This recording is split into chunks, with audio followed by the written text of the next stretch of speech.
சாந்தி 26/4/1977 அவ்யக்த பாப்தாதா மதுபன்.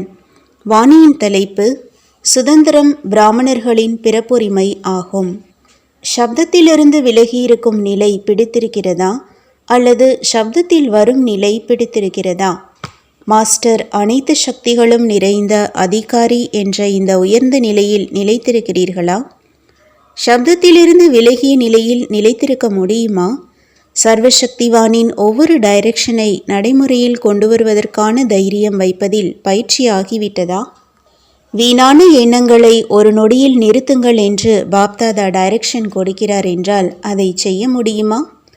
ஒரு நொடியில் மாஸ்டர் சக்தியின் கடலாகி உலகிற்கு சக்தியின் மகாதானம் கொடுங்கள் என்று பாப்தாதா கூறினார் என்றால் ஒரு நொடியில் இந்த நிலையில் நிலைத்திருந்து கொடுக்கக்கூடிய வள்ளலின் காரியத்தை செய்ய முடியுமா?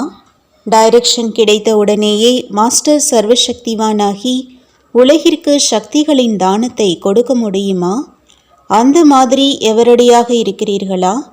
இந்த நிலையில் வருவதற்கு முன்பு தனக்குத்தானே ஒத்திகை பாருங்கள். எந்த ஒரு கண்டுபிடிப்பையும் உலகின் முன் வைப்பதற்கு முன்பு அவர்களுக்குள்ளே ஒத்திகை பார்ப்பார்கள். அந்த மாதிரி ஒத்திகை செய்கிறீர்களா? இந்த காரியத்தில் மற்றும் பயிற்சியில் யார் வெற்றியடைய முடியும்? யார் ஒவ்வொரு விஷயத்திலும் சுதந்திரமாக இருப்பாரோ அவர்தான் வெற்றியடைய முடியும். எந்த விதத்திலும் எதற்கும் அடிமையாக இருத்தலாகாது. பாப்தாதாவும் சுதந்திரம் ஆவதற்கான அறிவுரை கொடுத்து கொண்டிருக்கிறார். இன்றைய சூழ்நிலைக்கேற்றபடி சுதந்திரம் என்பது உடலின் உள்ளே உள்ள சம்பந்தத்தின் மேலானது. இந்த ஒரு சுதந்திரம் மூலம் மற்ற அனைத்து சுதந்திரமும் வந்துவிடுகிறது. உடலின் ஆதிக்கம் விரும்பாவிட்டாலும் அந்த மாதிரி அநேக ஆதிக்கத்தால் பறக்கும் பறவையான ஆத்மாவை கூண்டு கிளி போல் கட்டி போட்டு விடுகிறது. எனவே நான் சுதந்திர பறவையாக இருக்கிறேனா அல்லது கூண்டில் அடைக்கப்பட்ட பறவையாக இருக்கிறேனா என்று தன்னைத்தானே பாருங்கள். பழைய உடல் மற்றும் பழைய சுபாவம், சம்ஸ்காரம், மேலும் இயற்கையின் அநேக விதமான கவர்ச்சிகளின் வசமாகி அல்லது விகாரங்களின் வசமாக கூடிய பிற ஆதிக்கத்தில் வந்த ஆத்மாவாக இல்லையே. ஆதிக்கம் எப்பொழுதும் கீழ்நோக்கி கொண்டு செல்லும், அதாவது இறங்கும் கலையின் பக்கம் எடுத்து செல்லும். ஒரு பொழுதும் அத்தீந்திரிய சுகத்தில் ஆடுவதற்கான அனுபவம் செய்ய விடாது. ஏதாவது விதமான பந்தனத்தில் கட்டப்பட்ட பிரச்சனையில் இருக்கும் ஆத்மாவாக எப்பொழுதும் தன்னை அனுபவம் செய்வார்கள். லட்சியமும் ரசனையும் இன்றி ரசனையற்ற நிலையின் அனுபவம் செய்வார்கள். எந்த ஒரு ஆதரவும் தெளிவாக தென்படாது. துக்கத்தின் அனுபவமும் இல்லை, சுகத்தின் அனுபவமும் இல்லை. இடையில் சுழலில் இருப்பார்கள்.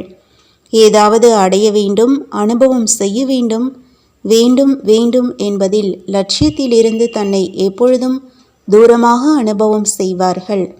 இதுதான் கூண்டில் அடைக்கப்பட்ட பறவையின் நிலையாகும். மின்சாரம் அடிக்கடி தடைப்பட்டது. இப்பொழுது கூட பாருங்கள், பந்தனங்களிலிருந்து விடுபட்ட ஆத்மா குஷியாக இருக்கிறது. இப்பொழுது தன்னுடைய சுதந்திர தினத்தை கொண்டாடுங்கள். எப்படி தந்தை எப்பொழுதும் சுதந்திரமாக இருக்கிறார், அதேபோல் தந்தைக்கு சமமாக ஆகுங்கள். இப்பொழுது கூட குழந்தைகளை பிற ஆதிக்கத்தில் இருக்கும் ஆத்மாவாக பார்த்து பாப்தாதா என்ன நினைப்பார்? பெயரோ மாஸ்டர் சர்வசக்திவான் மற்றும் செய்யும் காரியமோ கூண்டு கிளியாக ஆவது.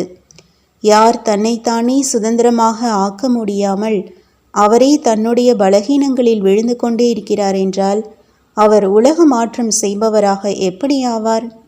எனவே தனது பந்தனங்களின் பட்டியலை எதிரில் வையுங்கள். சூக்ஷ்மம் மற்றும் ஸ்தூலம் அனைத்தையும் மிக நன்றாக சோதனை செய்யுங்கள். இதுவரையிலும் ஒருவேளை ஏதாவது பந்தனம் இருக்கிறது என்றால் பந்தனத்திலிருந்து விடுபட்டவராக ஒரு பொழுதும் ஆக முடியாது. இப்பொழுது இல்லை என்றால் ஒரு பொழுதும் இல்லை. நிரந்தரமாக இந்த பாடத்தை உறுதிப்படுத்துங்கள். புரிந்ததா? சுதந்திரம் பிராமண பிறப்பின் அதிகாரமாகும். தன்னுடைய பிறப்புரிமையை பிராப்தி செய்யுங்கள். நல்லது.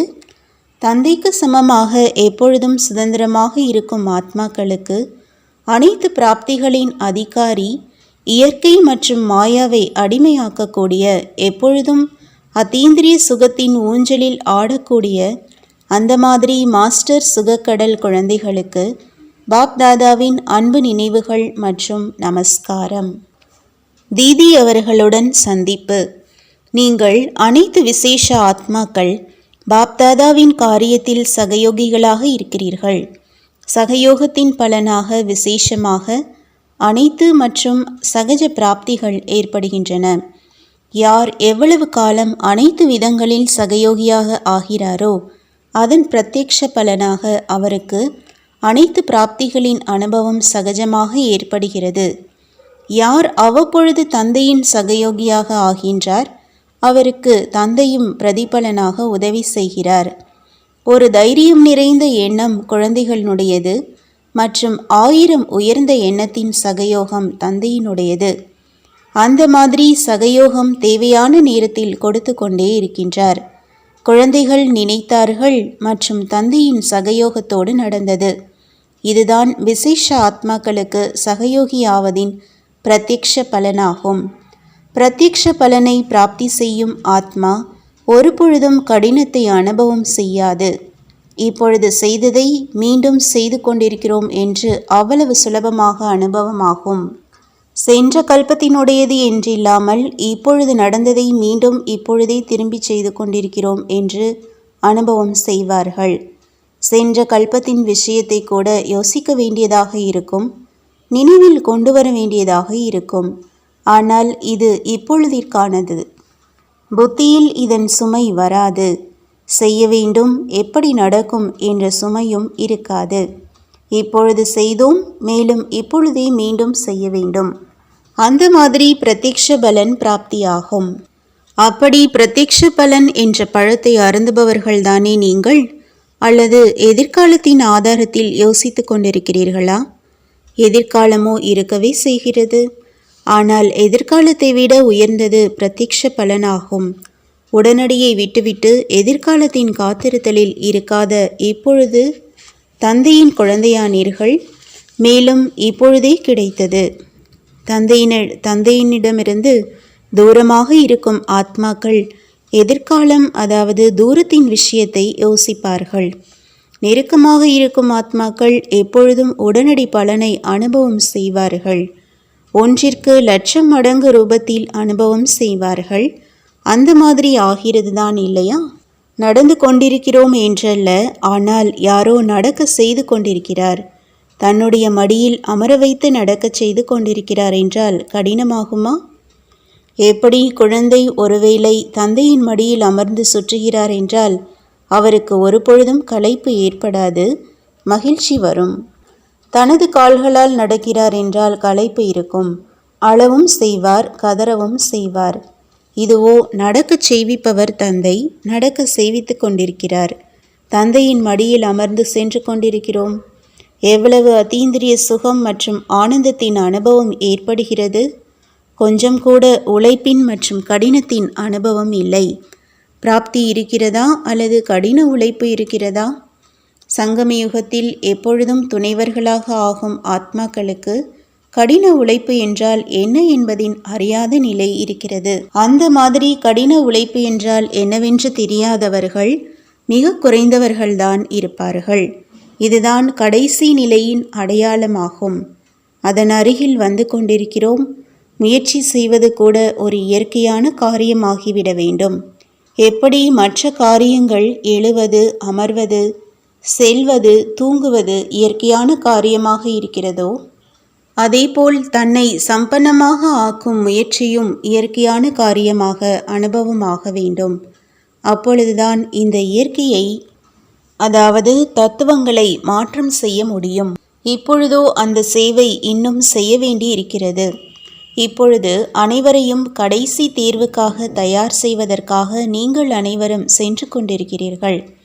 ஏனென்றால் நீங்கள் அனைவரும் பொறுப்பில் இருப்பவர்கள் இல்லையா? எந்த ஒரு சிறிய மற்றும் பெரிய பரீட்சையில் ஸ்திரமாக இருக்கும் அளவிற்கு எவரடியாக ஆகிவிடுங்கள். இப்பொழுதோ சிறிய பரீட்சையில் கூட ஆட்டம் காண்கிறீர்கள். தன் மூலமாக வரும் பரீட்சையிலேயே குழப்பத்தில் வருகிறீர்கள். எனவே பழையவர்கள் யார் இங்கு வருகிறார்களோ அவர்கள் எவரடியாக தென்பட வேண்டும். அந்த மாதிரி இப்பொழுது தயார் செய்து அனுப்புங்கள். பாப்தாதா உணரும் பாடத்தையும் படிப்பித்தார். அதனுடைய ரிசல்ட்டையும் கேட்போம். அனுபவிகளாக ஆக்கிக்கொண்டே செல்லுங்கள். சொல்பவர்களாக ஆகிவிடுகிறார்கள், ஆனால் அனுபவியாக குறைவாக ஆகிறார்கள். ஒருவேளை அனுபவம் நிறைந்தவர்களாக ஆகிவிட்டார்கள் என்றால் அனுபவி ஒருபொழுதும் ஏமாற்றம் அடைய மாட்டார். ஏமாற்றம் அடைகிறார் என்றால் அவர் அனுபவி இல்லை என்பதாகும். அந்த மாதிரியே லட்சியத்தை வைத்து அனைவரிலும் அந்த மாதிரியான லட்சணத்தை நிரப்பிக்கொண்டே செல்லுங்கள். இந்த ரிசல்ட்டை பார்க்கலாம். இப்பொழுதோ நாம் சம்பன்னமாகி உலகமாற்ற காரியத்தை முடித்து வைப்போம். இந்த ஒரே ஒரு ஊக்கம்தான் அனைவரிடமும் இருக்க வேண்டும். இல்லையென்றால் உலகமாற்ற காரியத்திலும் தடுமாற்றம் இருக்கிறது.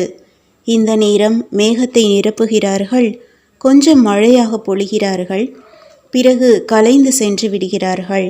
இதற்கான காரணம் என்ன?